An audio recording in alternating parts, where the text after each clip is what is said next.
हजुर हामी अहिले तालिमको क्रममा छौँ र यो पहिलो होइन, धेरै यसभन्दा अगाडि 7वटा सेसन्सहरू चाहिँ 7वटा टपिक विभिन्न विषयमा विशेष गरिकन परमेश्वरका मानिसहरू तपाईँ हामीहरू जो परमेश्वरको राज्यको काममा लागिरहेका छौँ हामीहरूको हेरचाहको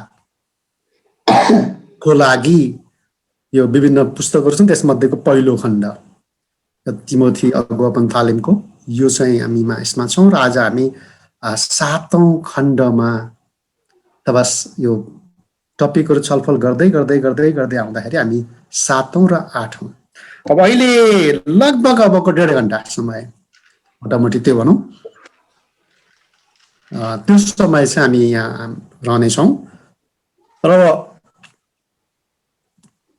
यसलाई मैले स्किप गरेँ। यो चाहिँ हामीले अघि छलफल गरिसकेका छौँ। अघि सन्तोष सरले रानी नर्बु सरले पनि सबैलाई उत्साह दिनुभयो र केही योजनाहरू त्यसका प्रतिवेदनहरू हामीले गएको पाठमा आधारित रहेर हामीले बनाएका योजनाहरू हामीले के कसरी गर्यौँ भन्ने कुरा गरेका छौँ। त्यसले गर्दा मैले यसलाई दोहोऱ्याएन। अब हामी सोझै विषयमा प्रवेश गर्दछौँ। सान्त्वना।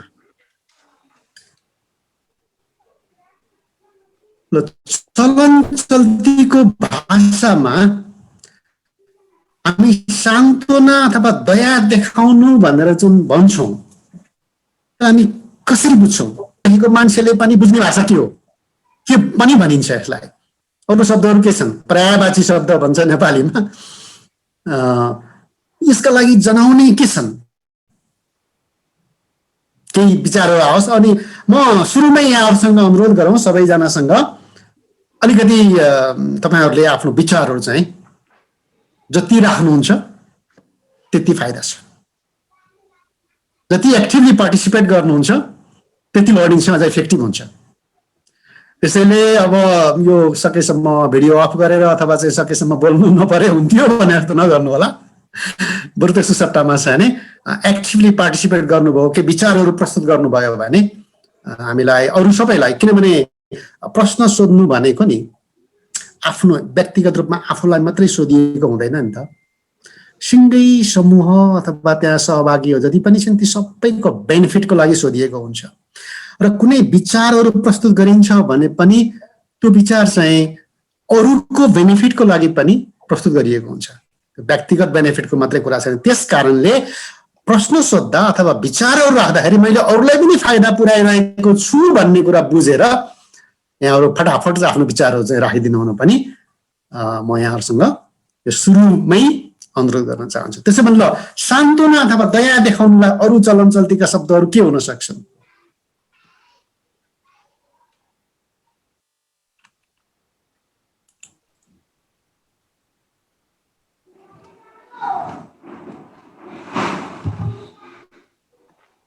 ढाडस दिनु एउटा हो सर। ढाडस दिनु,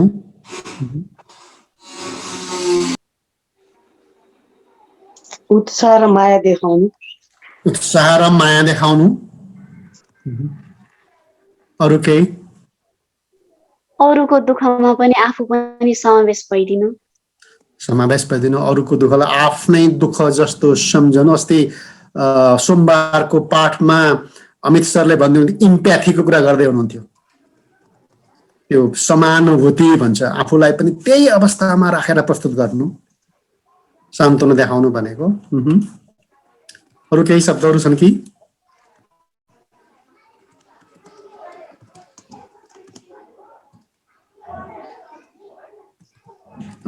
हामी चाहिँ यो चलन चल्तीको भाषामै भन्दाखेरि पिठ्याउनु पनि भन्छौँ।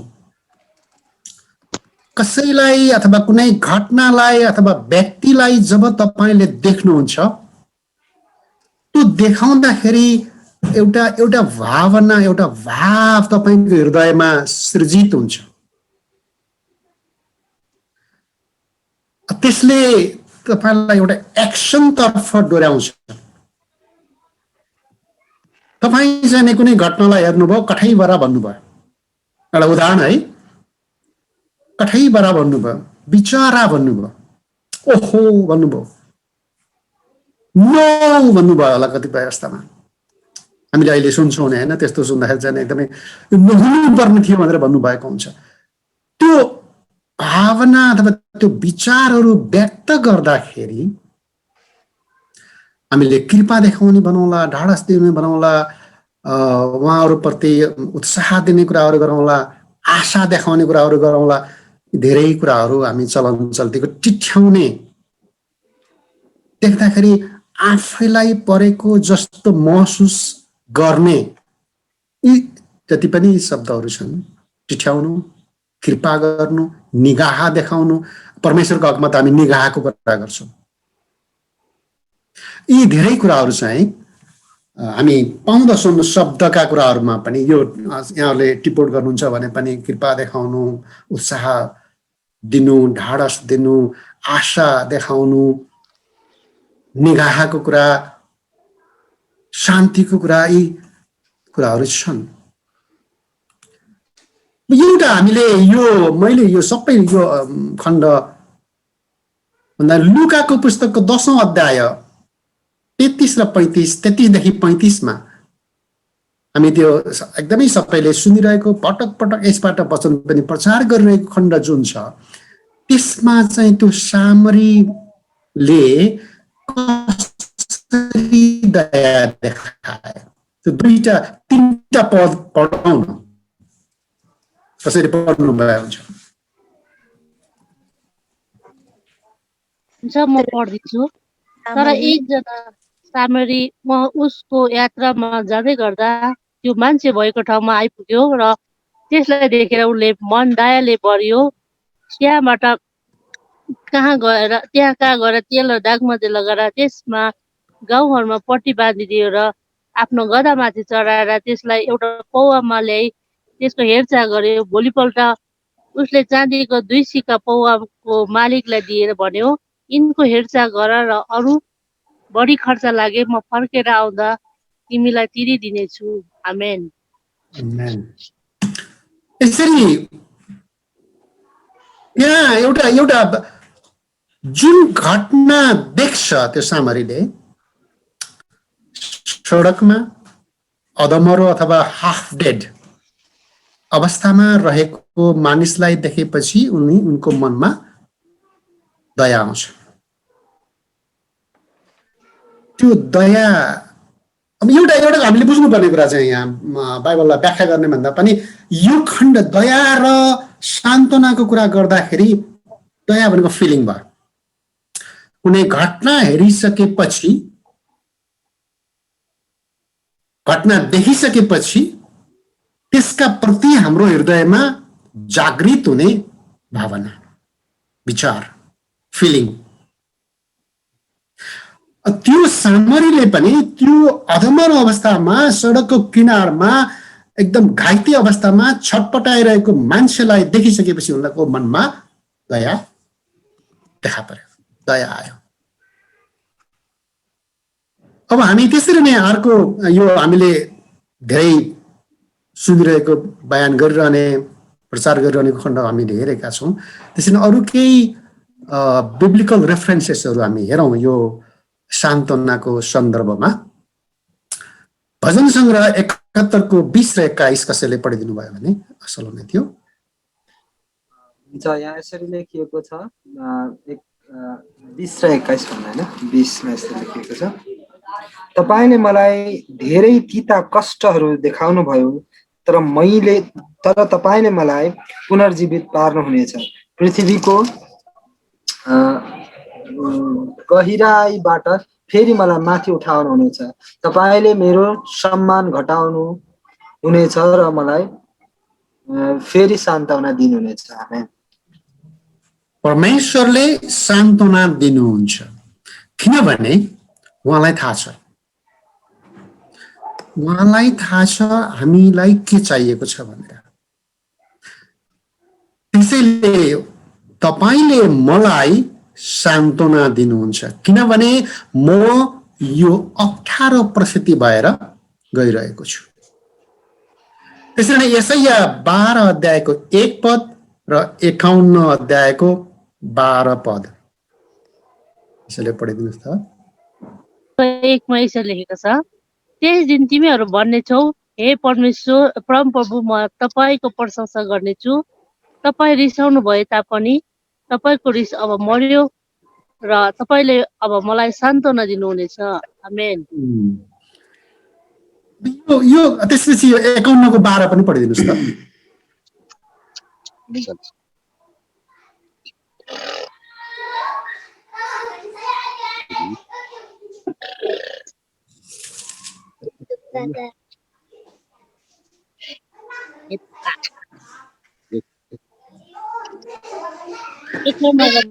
साउन्डको 12 हजुर 51 को तिमीहरूलाई सान्त्वना दिने म नै हुँ। मरणशील मानिसदेखि घाँस जस्तै ओइलाउने मानिसका सन्तानदेखि डराउने त को होस्? त्यसमा चाहिँ नि अनि त्यसरी नै अर्को कसैले पढिदिनुहोस् प्रकाशको 21 अध्यायको 3 देखि 4।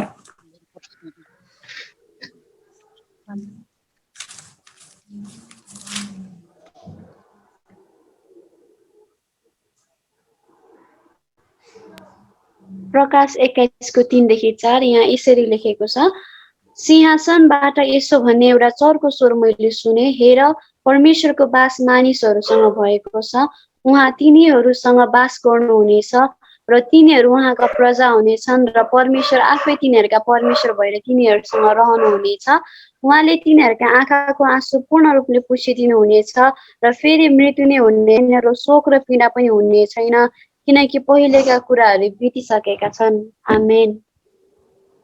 धन्यवाद। आमेन। यी तीनटै खण्डबाट हामीले पाउँदछौँ हामीलाई सान्त्वना दिनुहुने परमेश्वर हुनुहुन्छ। हामी कतिपय अवस्थामा के सोच्छौँ भने हाम्रो सान्त्वना कहाँबाट आउँछ भन्ने कुरामा हामी अरू कुराहरू पनि खोज्छौँ अनि परमेश्वरलाई पनि खोज्छौँ। तर यहाँ यो अघि यशायाहकोमा त निर्दिष्ट एकदमै तिनीहरूलाई सान्त्वना दिने परम प्रभु म नै हुँ, आई एम द, म नै हुँ। अनि त्यसपछि अहिले भर्खरै हामीले अन्तिममा पढेको प्रकाशको खण्डमा पनि सान्त्वना दिने परमेश्वर हुनुहुन्छ र उहाँ हामीसँग हुनुहुन्छ र उहाँले त्यो सबै दुःख कष्टहरू देख्नु भएको छ र त्यस कारणले त्यो दुःख कष्टबाट हामीलाई सान्त्वना दिनुहुने ताकि हामीमा शान्ति आओस्, हाम्रो मनले आशा देख्न सकोस्। किनभने जब हामी अप्ठ्यारोमा परिरहेका हुन्छौँ, थिचोमिचोमा परिरहेका हुन्छौँ अथवा रोगको कारणले अथवा कुनै मृत्युका कारणले अथवा धेरै खालका चुनौतीहरू बीचबाट जानु पर्दाखेरि जति बेला हामी निरुत्साहित भएका हुन्छौँ त्यति बेला हामीलाई शान्तितर्फ डोर्याउनु हुने, आशातर्फ डोर्याउनु हुने परमेश्वर हुनुहुन्छ। अब एउटा प्रश्न यहाँहरू हामी कतिजना त हाम्रो परिवारमा हामी मात्रै विश्वासी पनि हौला, हाम्रो परिवारका अरू सदस्यहरू विश्वासी हुनुहुन्न होला, क्रिस्चियन हुनुहुन्न होला। अब एउटा कुरा चाहिँ यहाँ राखौँ प्रश्नको रूपमा, यसमा ध्यान दिनु एकदमै जरुरी छ। अरू धर्मका देवी देवताहरूले देखाउने दया र त्रिएक परमेश्वर पिता येशू ख्रीष्ट पवित्र आत्मा ले देखाउने दयामा के भिन्नता छ? पहिलो कुरा, अरू देवी देवताहरूले दया देखाउँछन् कि देखाउँदैनन्? देखाउँछन् भनेदेखि उनीहरूले देखाउने दया र हामीले देखाउने दया, हामी भनेको अर्थ जुन परमेश्वरले हामी मार्फत काम गर्नु भएको छ अथवा परमेश्वरले देखाउने दयामा के फरक छ? केही विचारहरू?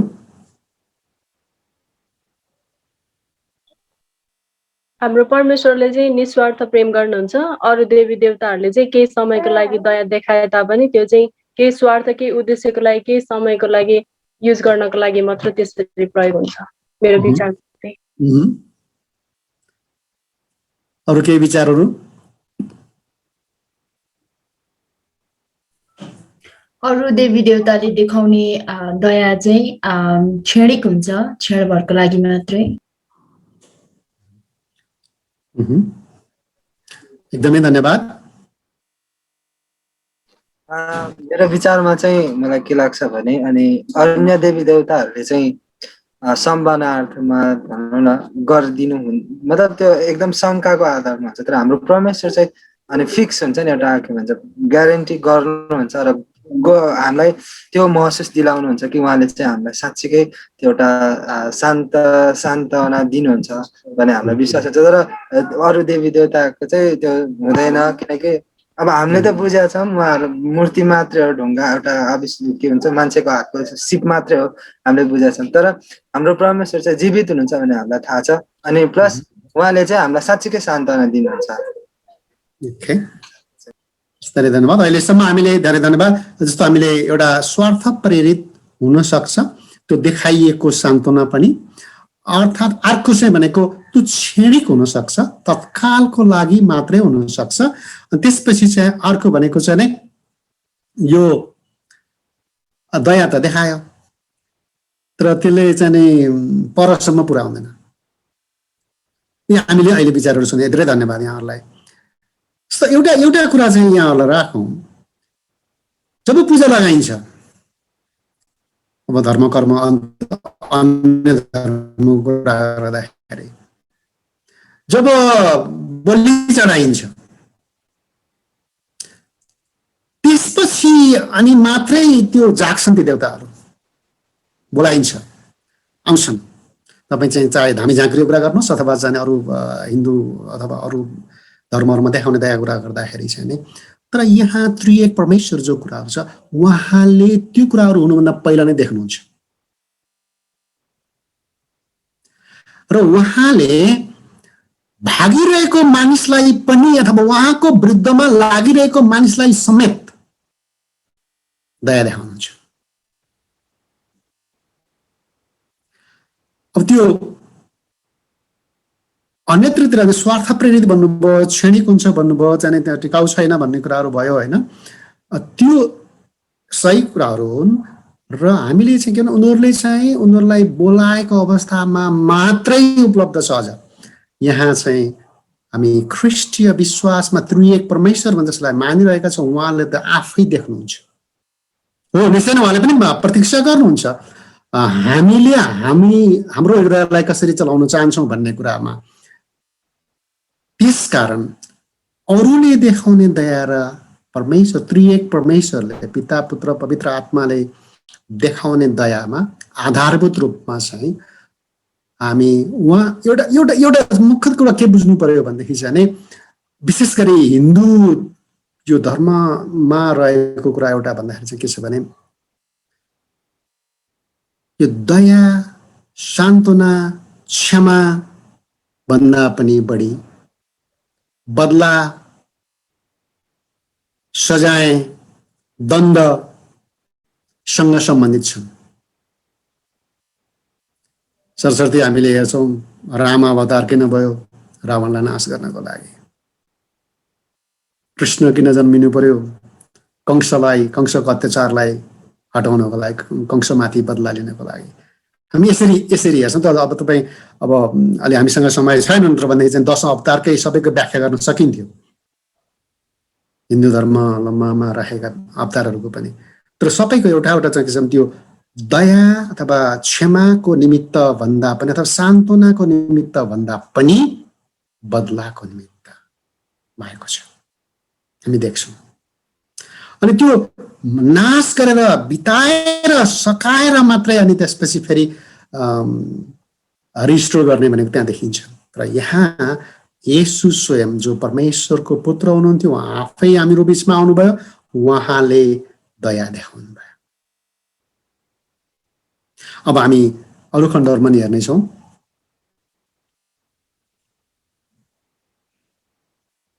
सँगसँगै हामी सान्त्वना भनेको हाम्रो अप्सनल कुरा पनि होइन, मन लागेको बेलामा गर्ने, मन नलागेको बेलामा नगर्ने भन्ने कुरा पनि होइन। किनभने हामी सान्त्वना दिनको लागि बोलाइएका छौँ। We have been called. हामीलाई सान्त्वना दिनको लागि परमेश्वरले बोलाउनु भएको छ। किन? किनभने जुन सृष्टि परमेश्वरले गर्नुभयो त्यो सृष्टि अहिले आर्तनाद गरिरहेको छ, अहिले दुःखबाटै गुज्रिरहेको छ। मानिसलाई त्यो पापको परिणाम अहिले पनि येशू आउनु भइसकेपछि पनि अहिले पनि हामी त्यसको असर देखिरहेका छौँ र त्यो ग्याप जुन छ नि ओरिजिनल प्लान र अहिलेको रियालिटी र येशूले दिनुभएको शिक्षा, यसैले दिनुभएको, त्यसले गर्दाखेरि हामीले वचन खण्डमा हेर्यौँ भने दोस्रो कोरिन्थी 1:3 देखि 7 सम्म, पहिलो थेसलोनिकी 2:11 र 12, गलातीको 6:2, रोमी 12:15, यी सबै अध्यायमा यी सबै पदहरूमा हामी के पाउँदछौँ भनेदेखि हामीले सान्त्वना दिनुपर्छ। हामी सान्त्वना दिनको निमित्त बोलाइएका छौँ।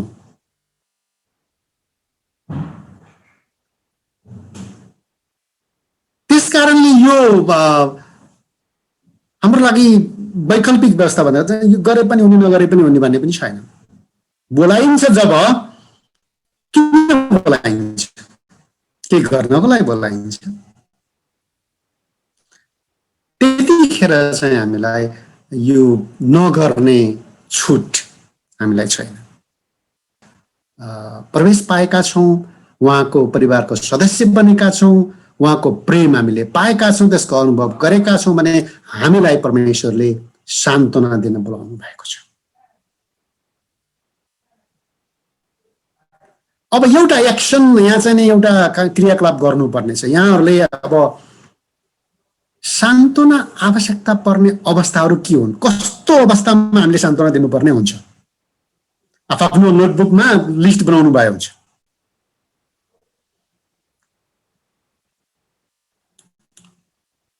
कस्तो अवस्थामा हामीले सान्त्वना दिनुपर्ने हुन्छ? यो सान्त्वना भन्ने बित्तिकै के बुझ्नु पर्यो भने व्यक्तिलाई पनि, समूह पनि हुनसक्छ, परिवार पनि हुनसक्छ। व्यक्ति, परिवार, समूह, त्यो मण्डली भित्र पनि हुनसक्छ, मण्डली बाहिर पनि हुनसक्छ। सान्त्वनाको आवश्यकता भएका त्यो लिस्ट बनाऊ। 1, 2, 3, 4 कति बनाउनुहुन्छ, 5, 6, 7। कस्तो अवस्थाको मानिसहरूलाई सान्त्वनाको खाँचो छ?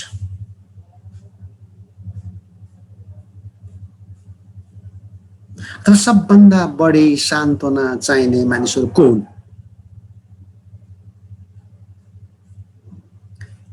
अहिले हामीले सट्टै जाने कुरा गर्दाखेरि हामी प्राय शब्दकै रूपमा सान्त्वनाको कुरा गर्दाखेरि गरिहाल्ने भनेको घरमा कोही परिवारको सदस्यहरूमा सुत्नुभयो अथवा ख्रिस्टियन भन्दा बाहिर विश्वासको भने पनि उहाँ बित्नुभयो भने हामी चाहिँ नि सबैले तुरुन्तै हाम्रो मनमा आइहाल्छ।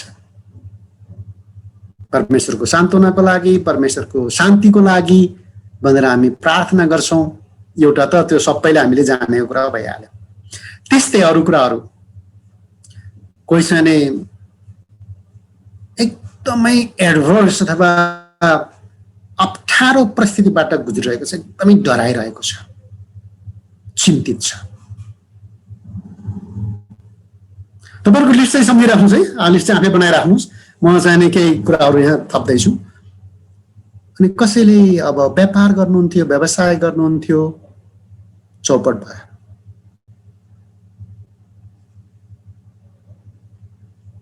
कति व्यवस्थामा अब चाहे त्यो व्यापार बिजनेस, पशुपालन नै होस्, खेतीपाती होस् अथवा अरू कुनै पनि जो छ नि त्यसमा एकदमै ठुलो सङ्कट आइलाग्यो। अब अहिले हामी सबै भुक्तभोगी छौँ नि कोरोना महामारी, पेन्डेमिक। कतिजना हामीले आफ्नै नजिकका परिवारजनलाई गुमाएका छौँ। कतिजना मानिसहरूले आफ्नो काम गुमाउनु भएको छ। कतिजना मानिसहरूले कमाउने आधारहरू गुमाउनु भएको छ। अहिले तत्कालका जब मात्रै होइन, आधारै गुमेको छ। त्यस कारणले गर्दा यो सूची अनि कतिजना चाहिँ यो अलिकति आघात अथवा स्ट्रेस,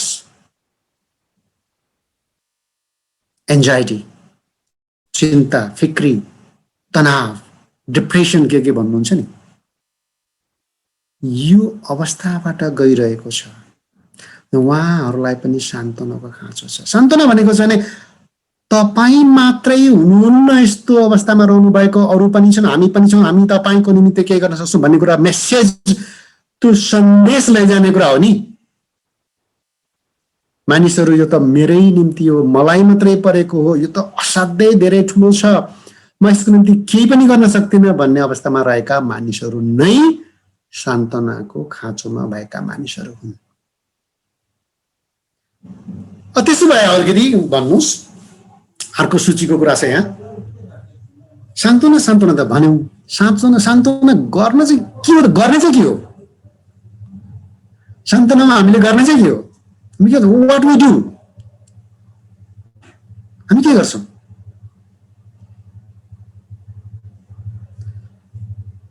केही कुराहरू, केही आइडियाहरू लगाउनु त भन्नु त। आफूलाई लागेको कुराहरू, हामीले गर्दै आएको कुरा पनि छन्।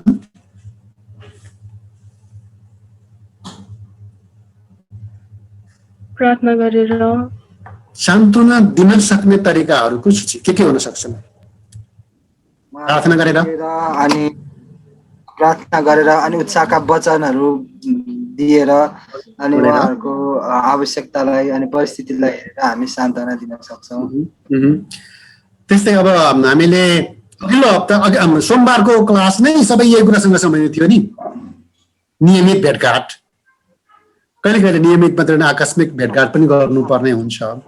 यो खास गरी सान्त्वनाको हकमा त कहिले कहिले नियमित मात्रै नभएर आकस्मिक पनि हुनसक्छ, अचानक भयो, अचानक रूपमा हामी जानुपर्ने हुनसक्छ, नियमितले मात्रै पनि नपुग्ला। त्यसमा हामीले गर्ने चाहिँ भनेको के हो त भन्दाखेरि चाहिँ पहिलो नम्बरमा हाम्रो अलिकति हामीले बुझौँ, फेरि हाम्रो संस्कार र हाम्रो संस्कृतिलाई बुझौँ। हामी नेपालमा छौँ है, हामी नेपालमा छौँ र हामी नेपालीहरूको मुख्य चाहिँ के हुँदो रहेछ भने भेट्न चाहन्छौँ, फेस टु फेस। यो हाम्रो संस्कृति हो। त्यसबाट हामी चाहिँ यो फोनबाट अथवा चाहिँ मेसेन्जरबाट अथवा चाहिँ एसएमएसबाट होइन भन्ने कुराहरू भन्दा बढी महत्त्व केलाई दिन्छौँ भने भेट्ने कुरालाई दिन्छौँ। सबभन्दा महत्त्वपूर्ण कुरा चाहिँ भेट्ने कुरा हो। अहिले अब लकडाउन छ, अब रेस्ट्रिक्सन्सहरू छन्, अहिले तत्कालमा यो कुराहरू त्यति व्यावहारिक छैन, अवरोधहरू छन्, तर पनि हामीले भनेको भेटघाट नै हो। फर्स्ट एन्ड फरमोस्ट हामीले भेट्ने, प्रार्थना गर्ने र महत्त्वपूर्ण कुरा चाहिँ सुन्ने। अस्ति अमित सरले निकै लामो छलफल भयो होला सुन्नेमा, आज पनि हामी एकछिनमा आउँछ। हामी त सुन्ने कुरा, हामी सुन्छौँ। कसैलाई सान्त्वना दिनुभन्दा अगाडि उहाँको व्यथा, उहाँको कथा, उहाँको दुःख, उहाँको वेदना, उहाँको आघात हामी सुन्छौँ। यो तरिकाहरू भनेको चाहिँ हामी सुनेर, प्रार्थना गरेर, भेटेर यो कुरा गर्छौँ। अब यसमा हामीले यसरी के गर्नुभयो, यो जहिले पनि हामीले बुझ्नुपर्ने हाम्रो आदर्श भनेको, हाम्रो चाहिँ प्रेरणा भनेको, हाम्रो आइडल हामीले पछ्याउने भनेको, आइडल भनेको मैले मूर्ति भने आएन है फेरि, हामीले पछ्याउने भनेको चाहिँ कसलाई त यसुलाई हो। यसुले के गर्नुभयो? मत्तीको 9 अध्यायको 36 मा हेर्नुहोस् त।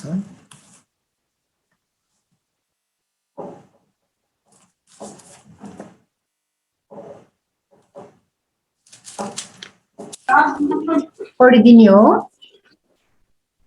कसैले पढ्नु त? यहाँनिर यसरी लेखेको छ, मत्ती 9 को 36 मा, तर भिडलाई देखेर उहाँको हृदय तिनीहरूका निम्ति दयाले भरियो, किनभने तिनीहरू गोठाला बिनाका भेडाहरू जस्तै हैरान र असहाय भएका थिए। तब उहाँले आफ्ना चेलाहरूलाई भन्नुभयो, फसल प्रशस्त छ तर खेतालाहरू थोरै छन्, यसकारण फसलका प्रभुलाई प्रार्थना गर र उहाँले आफ्नो फसलमा खेतालाहरू पठाइदिउन्। आमेन। आमेन। यसमा मुख्य कुरा चाहिँ येशू जब मानिसहरूलाई देख्नुभयो, भिडलाई देख्नुभयो, उहाँको हृदय तिनीहरूको निम्ति दयाले भरियो। त्यसरी नै मत्तीको 14:14 हेर्नुभयो भने तपाईँ त्यहाँ पाउनुहुनेछ, किनार पुगेर त्यस ठुलो भिडलाई देखि उहाँले तिनीहरूलाई टिठ्याउनु भयो र तिनीहरूका बिरामीहरूलाई निको पारिदिनु भयो। टिठ्याउनु भयो र तिनीहरूका बिरामीहरूलाई निको पार्नु भयो, हिलिङ, चङ्गाइदिनु भयो। त्यसरी नै मर्कुसको 8 अध्यायको 2 पद, जसमा हामी देख्दछौँ त्यो मानिसहरू 3 दिनदेखि उहाँलाई पछाएका छन्, उहाँको कुरा सुनिरहेका छन्। 1 जना 2 जना 100 200 मान्छे, हजारौं मानिसहरू छन्, तर भोकले तिर्खाले एकदमै हैरान लखतरान भएका छन्। हो, त्यहाँ चाहिँ हामी पाउँदछौँ फेरि पनि त्यही कुरा हामी जाने भेट्दछौँ। सन्दर्भ थियो मैले भन्न खोजेको चाहिँ, उहाँले मानिसहरूलाई उहाँले भन्नुहुन्छ, यस भिडलाई म टिठ्याउँछु किनभने यिनीहरू मसँग रहेका आज 3 दिन भयो र यिनीहरूसित खानलाई केही छैन। अझ अझ अझ अझ स्पष्टको लागि यदि यिनीहरूलाई भोकै घर पठाए भने यिनीहरू बाटोमै मुर्छा पर्नेछन्। यिनीहरूमध्ये कोही कोही टाढाबाट आएका छन्। अनि त्यसपछि अब म यो समय छोट्याउनको लागि लुका 15, यसमा चाहिँ हराएको उडन्ते पुत्र चाहिँ जो फर्केर आएको कुराहरू हामी पाउँदछौँ नि। त्यो कुरा चाहिँ नि 15:20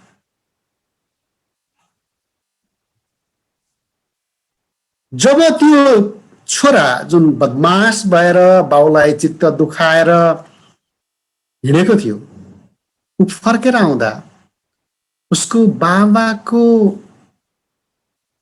मन के भयो, मनमा के भयो? उसलाई अलि परै देख्दाखेरि नै यो हामीले हराएको पुत्रको दृष्टान्त भन्नेमा पाउँदछौँ हैन। त्यहाँ पनि यसले जुन यो सन्दर्भ बताउनु भयो प्याराबलमा, त्यहाँ हामी के पाउँछौँ भने त्यो बाबाको हृदय दयाले भरियो,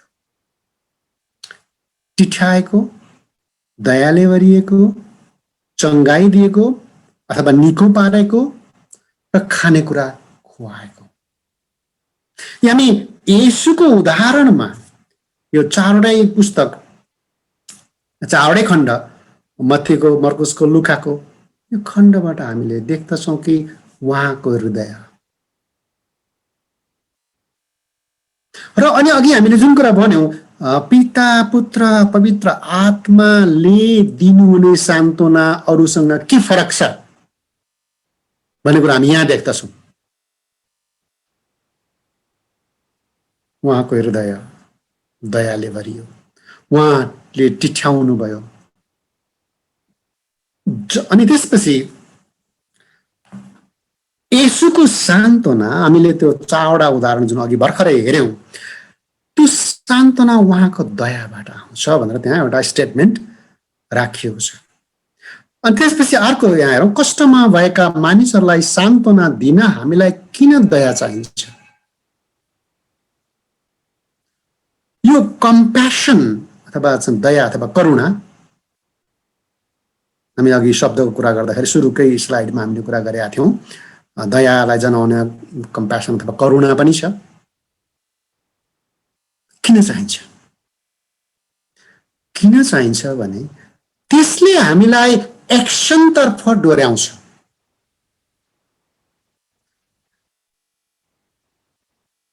यदि तपाईँले बाटोमा कसैलाई असहाय अवस्थामा देख्नुभयो तर बिचरा भन्नुभयो, तपाईँ फटाफट आफ्नो बाटो लाग्नुभयो, सायद बिचरा त त्यो लेबीले पनि भन्यो होला नि मन अथवा अरू मानिस जो त्यो बाटोबाट पास भए नि, व्यवस्थाकै पण्डितहरू चाहिँ उनीहरूको हृदय दया पलाएन, उनीहरूको हृदयमा दया पलाएन, जसका कारणले उनीहरू एक्सनतर्फ लागेनन्, भागे, पल्लो बाटो भएर गए। अथवा त्यसलाई के भन्छौँ हामी? बेवास्ता गरे। हुनुपर्ने चाहिँ वास्ता, गरे चाहिँ के भन्दा बेवास्ता। त्यस कारणले सान्तवनामा पुग्नको लागि दया चाहिन्छ।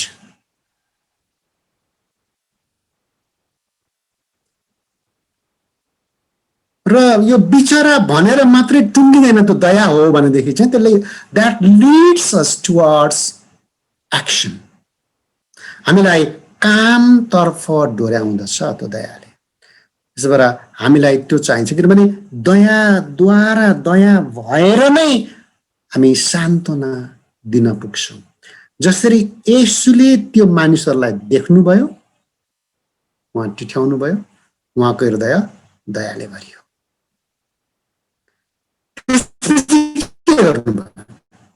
त्यसपछि चाहिँ 4000 होस् 5000 होस् मानिसहरूलाई खुवाउनु भयो। चेलाहरू त सब आत्तिएको अवस्था हो नि त, होइन? कहाँबाट अहिले अक्सिजन नपाए जस्तो। यतिका बिरामीहरूलाई कहाँबाट अक्सिजन ल्याएर दिने भने जस्तो तुलना त त्यही हो नि त। अहिले हामी भेन्टिलेटर छैन, आइसियु बेड छैन, अक्सिजन छैन भनेर जाने एकदमै हतोत्साहित भएको, आतंकित भएको अवस्था छ भने त्यो बेला पनि त्यो चेलाहरू त आत्तिए नि त।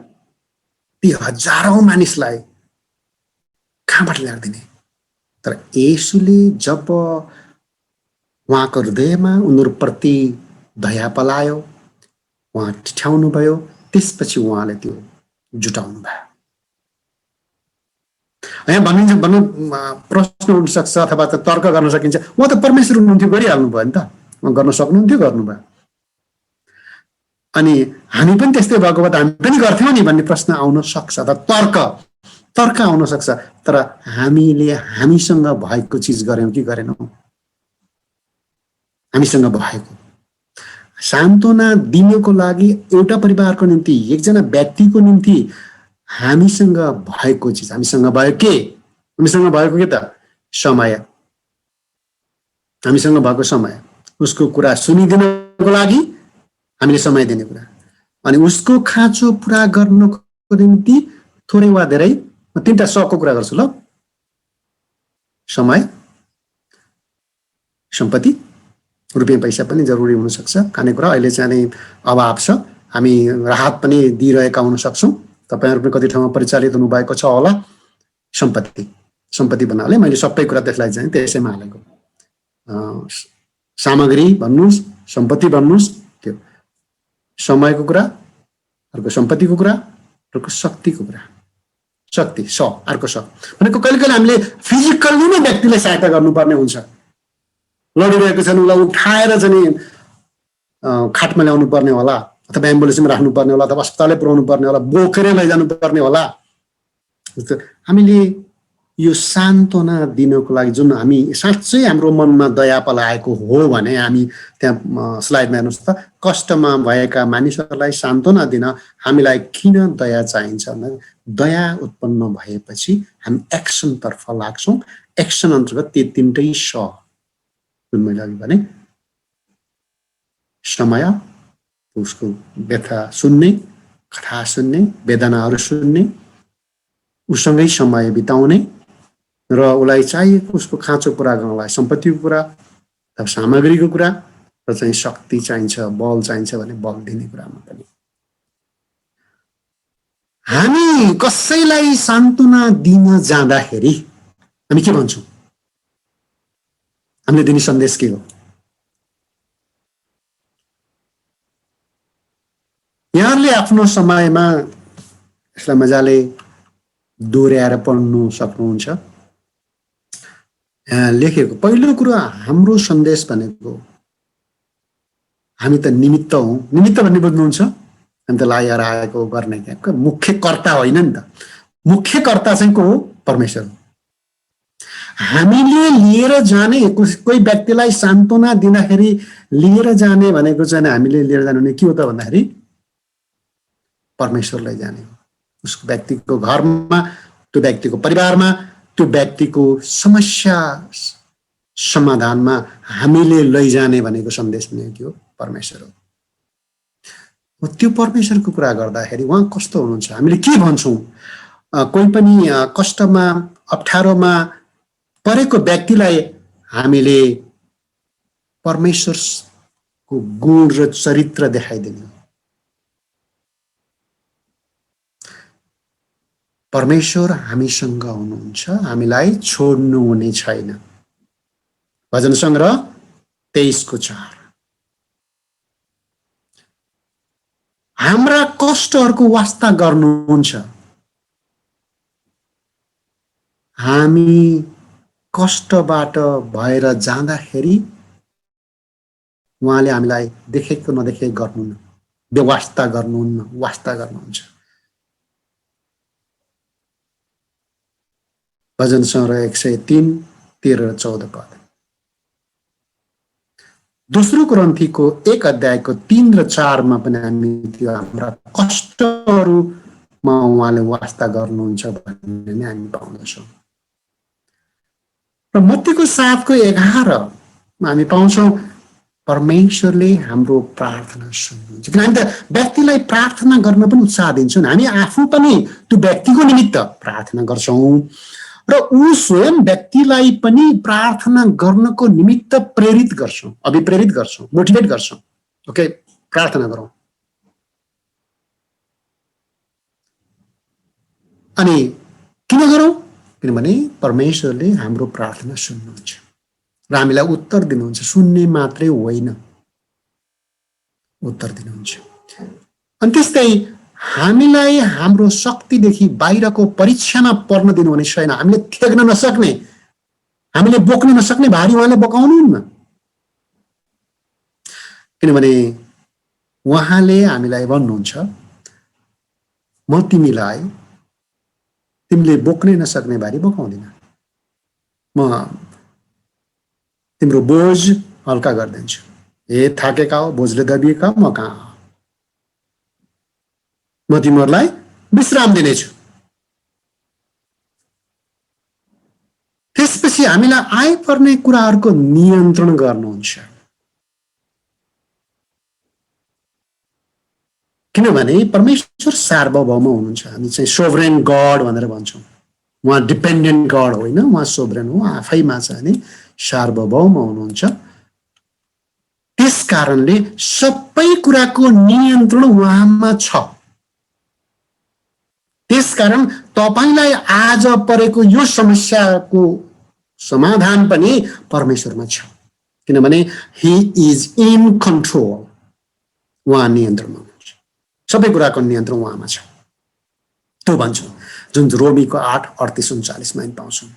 हाम्रो कष्ट हाम्रो निम्ति र अरूहरूको भलाइको निम्ति प्रयोग गर्नुहुन्छ। यो जुन कष्ट आज हामीलाई परिरहेको छ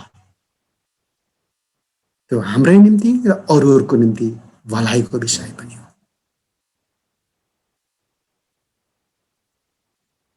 यो उहाँले यतिकै हेफाजरली भन्छ अङ्ग्रेजीमा, जता पाए तता अथवा ऱ्यान्डमली भनेको चाहिँ अचानक भइहाल्यो के गर्ने त भन्ने कुरा होइन। किनभने परमेश्वरमा यो लठालिङ्ग भन्ने छैन। उहाँ चाहिँ सुविचारित, उहाँमा गन्जागोल छैन, उहाँमा भद्रगोल छैन। त्यसैले भएका घटनाक्रमहरू पनि त्यसको पछाडि एउटा उद्देश्य छ र त्यो हाम्रो कष्टहरू पनि हाम्रो निम्ति र अरूहरूको निम्ति भलाइको विषय बन्न सक्छ। दोस्रो कोरिन्थी 4:15-18 हाम्रो आँसु पुस्न फेरि आउनुहुन्छ। अघि भर्खरै हामीले पढ्यौँ प्रकाशको 21 अध्यायको 1-4 उहाँले हाम्रो दुःखमा हेर्नुहुन्छ, उहाँले हाम्रो आँखा पुस्नुहुन्छ, आँसु पुस्नुहुन्छ। किनभने हामी रुन्छौँ पीडामा छौँ, कष्टमा छौँ, दुःखमा छौँ, जसका कारणले हामी रुन्छौँ, उहाँले हाम्रो आँसु पुछ्नुहुन्छ। अब यसमा तपाईँहरूले अरू कुरा के थप्न सक्नुहुन्छ? थप्ने धेरै कुराहरू छन् बाइबलमा, यति मात्र त पक्कै छैन परमेश्वरको यो सान्त्वनाको विषयमा। अघि मैले भने जस्तो हे बोझले दबिएका हो, म कहाँ आऊ, म तिमीहरूलाई विश्राम दिनेछु।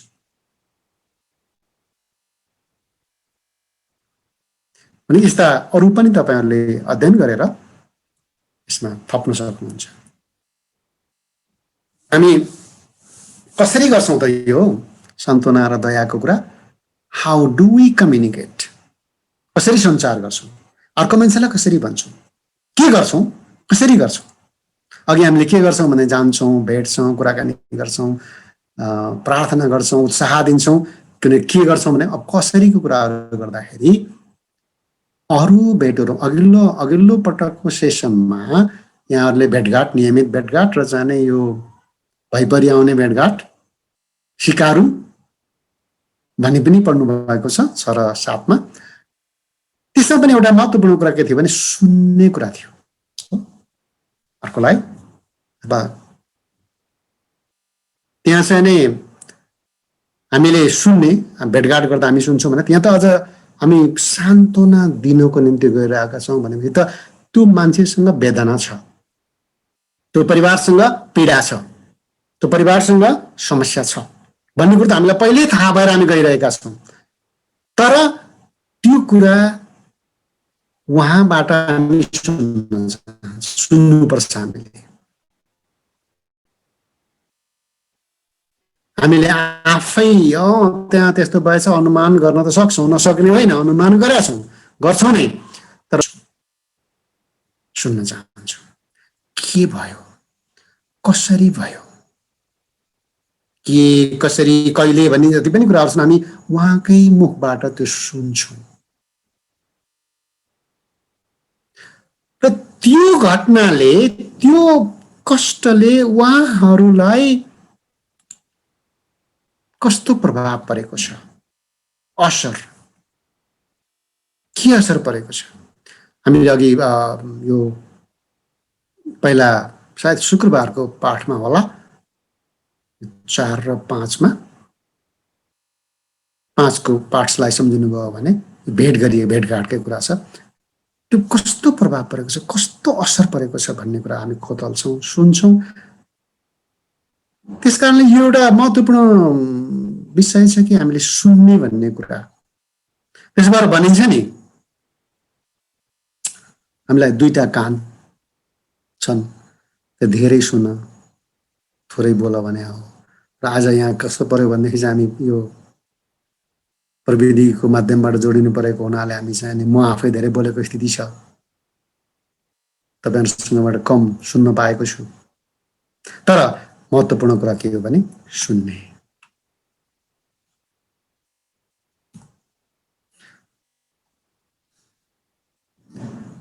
अब अर्को स्लाइडमा हामी हेरौँ, हामी उनीहरूको कष्ट बाँड्छौँ र त्यसमा सहभागी हुन्छौँ। यो एकदमै संवेदनशील विषय छ है। कस्तो हुन्छ भने कहिले कहिले हामीले भनेको कुराले उहाँहरूको घाउ अझ बल्झिन सक्छ। त्यस कारणले हामी कस्ता शब्दहरू चलाउँछौँ भन्ने कुराले धेरै अर्थ राख्छ।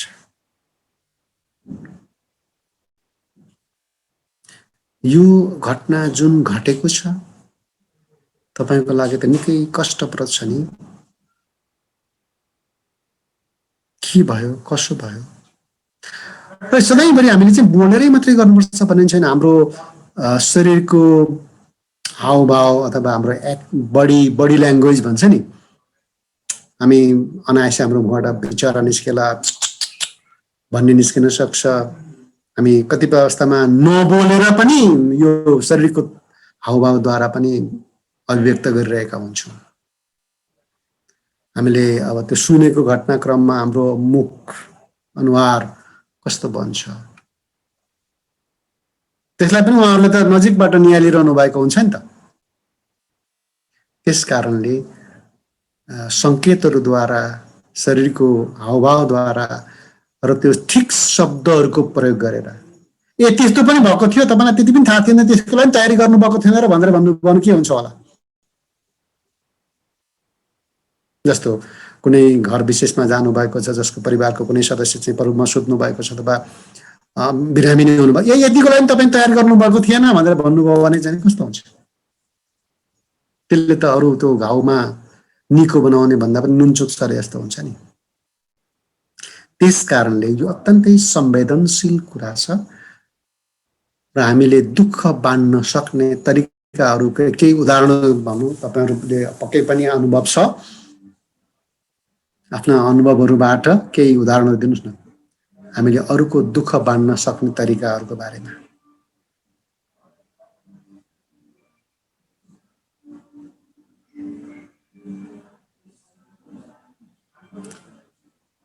जसले भन्नुभए पनि हुन्छ ठ्याक्क चाहिँ माइक अन गर्नुहोस् अनि भनिहाल्नुहोस्।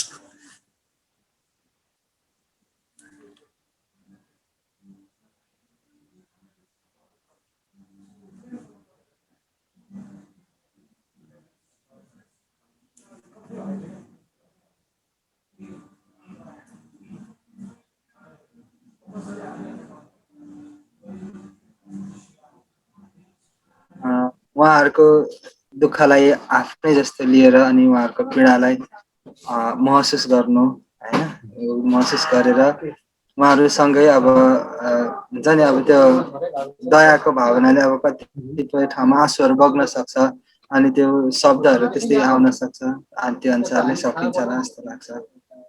अनि सानैमा हुँदाखेरि हामी भर्खर त्यति धेरै अङ्ग्रेजी जान्ने त भएको थिएन अलिअलि अङ्ग्रेजी बुझ्थ्यौँ कि त्यतिखेर यो केही सङ्कलन गर्ने चलन पनि हुन्थ्यो। त्यतिखेर हामी के भन्थ्यौँ भनेदेखि चाहिँ फ्रेन्ड्स टु एड साथीहरू चाहिँ थप्दै जानु रे के जोड्दै जानु थप्दै जानु रे। इनेमिज टु सब्स्ट्र्याक्ट शत्रुहरू चाहिँ घटाउँदै जानु कम गर्दै जानु रे हैन। अनि सरोज टु डिभाइड अलिकति म्याथमेटिक्स जस्तो अर्थमेटिक्स जस्तो सुनिन्छ नि हैन addition subtraction multiplication and division.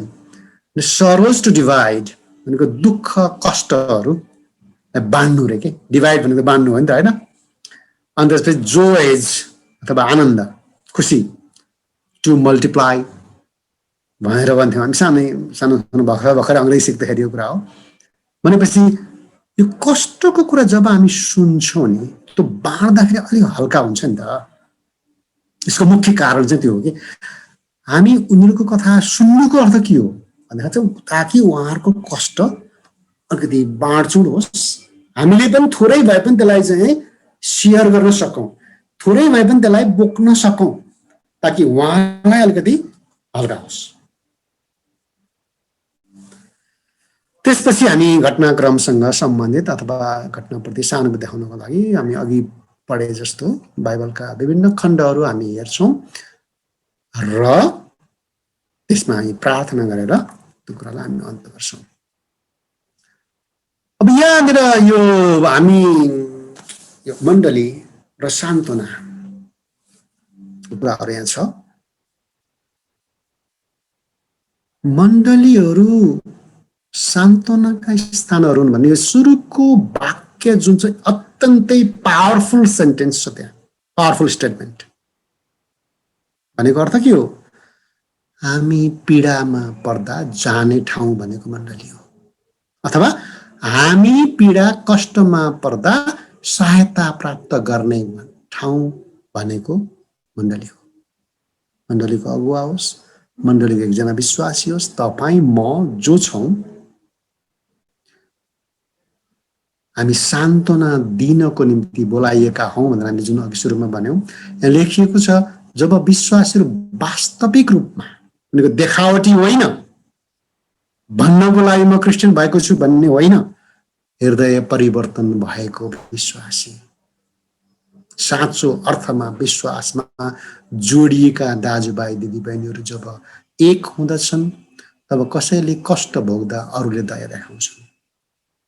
मैले धेरै ठाउँमा देशका विभिन्न ठाउँमा जाँदाखेरि देखेको छु गैर क्रिस्चियनहरूले पनि क्रिस्चियनहरूले गर्ने यो वास्ताको कुरालाई निकै महत्त्व दिएको मैले थाहा पाएको छु, देखेको छु।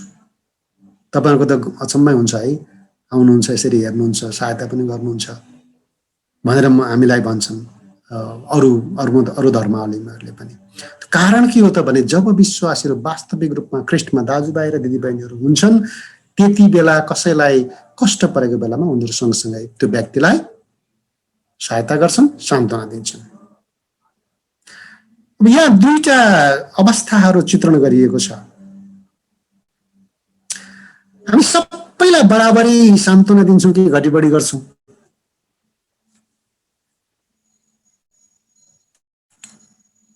हालसालै तपाईँको मण्डलीमा ठुलो विपत्तिपछि कसले प्रशस्त सान्त्वना प्राप्त गर्यो? एउटा प्रश्न। त्यस्तो व्यक्तिको बारेमा सोच्नु जसले कष्ट भोगेपछि थोरै मात्रामा सान्त्वना पायो। एउटाले प्रशस्त पायो रे, एउटाले भनौँ न यसरी चाहिँ एउटाले प्रशस्त धेरै पायो, पटक पटक धेरैजना चाहिँ भेट्न जानुभयो, अब सहायता गर्नलाई अरू सहायताहरू उपलब्ध गराउनु भयो।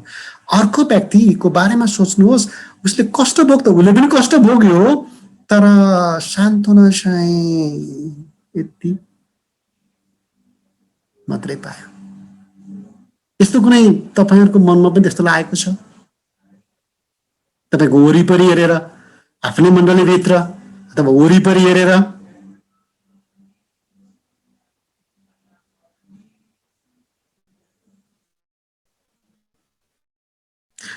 त्यसो भएदेखि किन हामी त्यसो गर्छौँ होला? कसैलाई धेरै सान्त्वना देखाउने, कसैलाई थोरै। हामी पनि पक्षपाती।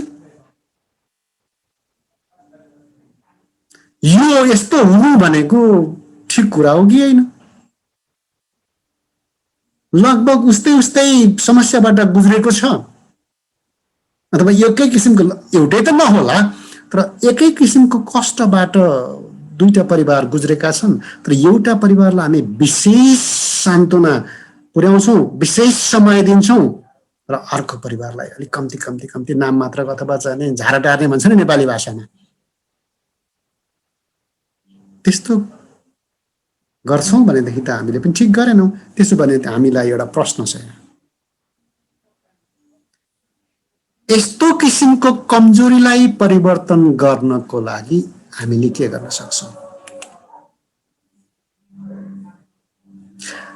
ल एउटा केही चाहिँ तपाईँहरू विचारहरू आओस् त। किन यो कसैले चाहिँ बोल्न चाहनु भएको हो? पेमुजीले बोले जस्तो सुनिन्छ तर चाहिँ यहाँ माइक चाहिँ अन छैन।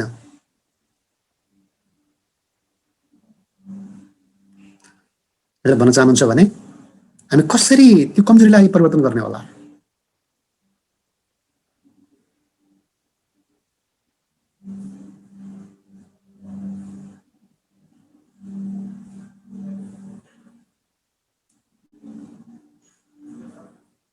जसले भन्नुभए पनि हुन्छ।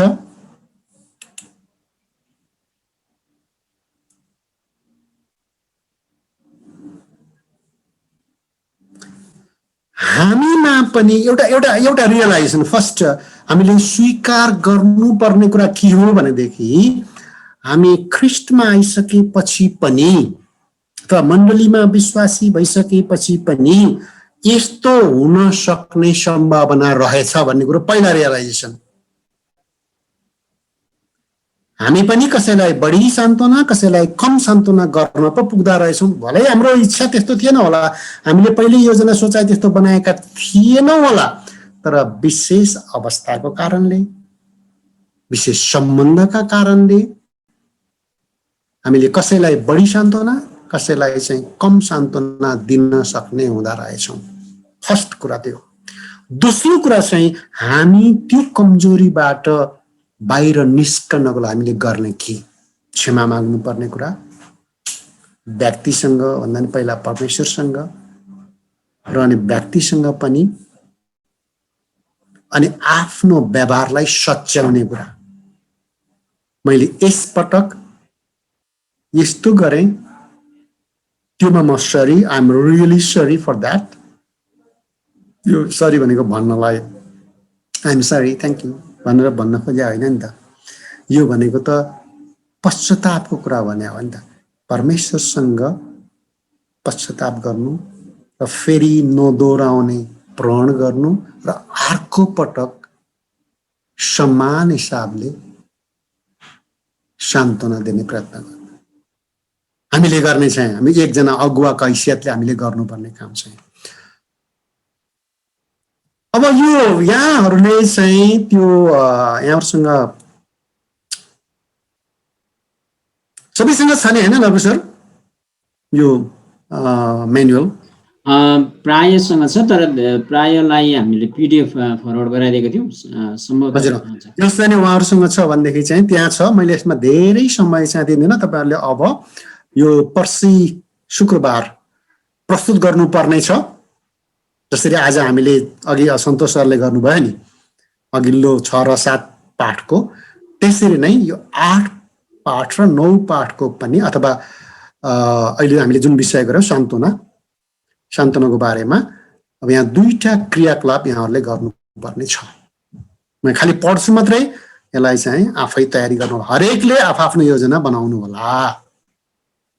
यसमा के छ, पहिलो एक्टिभिटी भनेको चाहिँ तपाईको मण्डलीका वा समुदायका, भनेको मण्डली बाहिरका समुदाय पनि त हुनसक्छ, ती व्यक्तिहरूको नाम लेख्नुहोस् जसलाई सान्त्वनाको खाँचो छ।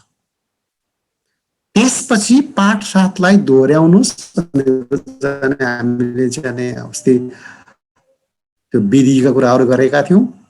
ती व्यक्तिहरूको नाम लेख्नुहोस् जसलाई तपाईँ अरूलाई सान्त्वना दिने सेवाको निम्ति तालिम दिन सक्नुहुन्छ। त्यसपछि हामीले के भने हामीले त अरूलाई पनि तयार गर्नु छ नि त। सान्त्वना दिने कामको लागि हामीले हाम्रो मण्डलीका अरू विश्वासीहरूलाई पनि तयार गर्नुपर्ने छ। कसको लागि हामी तयार गर्न सक्छौँ? पहिलो एक्टिभिटी त्यो भयो भने सेकेन्ड एक्टिभिटी, एक्लै वा अरू कोहीसँग मिलेर सान्त्वना आवश्यक भएका 2 परिवारहरू वा 2 व्यक्तिहरूलाई भेट गर्नुहोस्। ख्रिस्टको सान्त्वनालाई यी मानिसहरू कहाँ ल्याउन तपाईँ कस्तो योजना बनाउनुहुन्छ? कहिले भेट्नुहुन्छ? योजना कहिले बनाउनुहुन्छ? अनि त्यसपछि हामीले आशा गरेको परिवर्तन के हो? What we are expecting. त्यो भेटघाट पछि परमेश्वरको अनुग्रहमा हामीले प्राप्त गर्ने आशा के त्यो कुरा। यो अन्तिममा चाहिँ त हामीले यो फेस टु फेस होला, सँगैसँगै ट्रेनिङमा बस्नु पाइएला भनेर हामी एकअर्काको निम्ति सँगैसँगै बाँडचुँड गर्ने अनि बस्ने भनेको थियौँ। तर चाहिँ यसलाई चाहिँ अब फोनबाट गर्नुहुन्छ भने यहाँले गर्न सक्नुहुन्छ। र यो पहिलो एक्टिभिटी र दोस्रो एक्टिभिटी चाहिँ र अनि राखिएको अपेक्षा त्यो गर्नुलाई यहाँहरूलाई म उत्साह दिन चाहन्छु।